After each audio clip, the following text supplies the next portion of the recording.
Hyderabad మియాపూర్లోని black board the స్కూల్లో దారుణం జరిగింది. ఈ పాఠశాలలో 9వ తరగతి చదువుతున్న ఈశ్వర్ అనే విద్యార్థికి జుట్టు ఎక్కువగా ఉండడంతో కత్తిరించుకోవాలని ప్రిన్సిపాల్ సూచించారు. విద్యార్థి లక్ష్మీ నరసింహస్వామి మొక్కు ఉందని చెప్పిన మరుసటి రోజు ఆ ప్రిన్సిపాల్ బలవంతంగా ఆ విద్యార్థికి గుండు కొట్టించాడు. విషయం తెలుసుకున్న విద్యార్థి తల్లిదండ్రులు మొక్కు ఉందని చెప్పినా కూడా తమ కుమారుడికి గుండు కొట్టించడంపై ఆగ్రహం వ్యక్తం చేస్తూ స్కూల్ ముందు ఆందోళన దిగారు.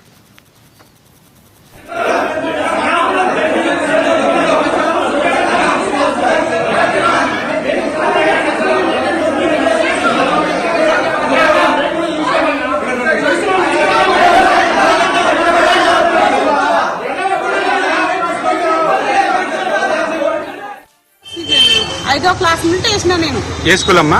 బ్లాక్ బోర్డ్ స్కూల్ 5వ క్లాస్ నుండి వేసిన. సాటర్డే రోజు గుండు కొట్టించిండ్రు, కానీ తల్లిదండ్రులు లేని పర్మిషన్ లేని అయితే కొట్టియ్యారు కదా. ఏ స్కూల్లో అయినా కొట్టిస్తారా?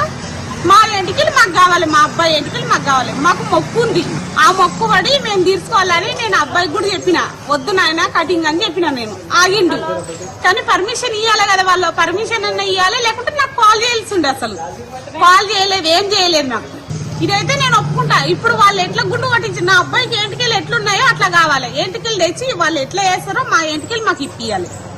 ఇది మొక్కుబడింది. నా పేరు ఈశ్వర్, నేను బ్లాక్ బోర్డ్ స్కూల్లో 9th చదువుతున్నా. నాకు దేవుని మొక్కు ఉంది నరసింహస్వామికి. ఇది మమ్మీ చెప్పినా నేను చెప్పినా సార్ వినకుండా ఆయన బలవంతంగా మేడం పట్టుకుని తీసుకుపోయి గుండు వేయించింది సార్.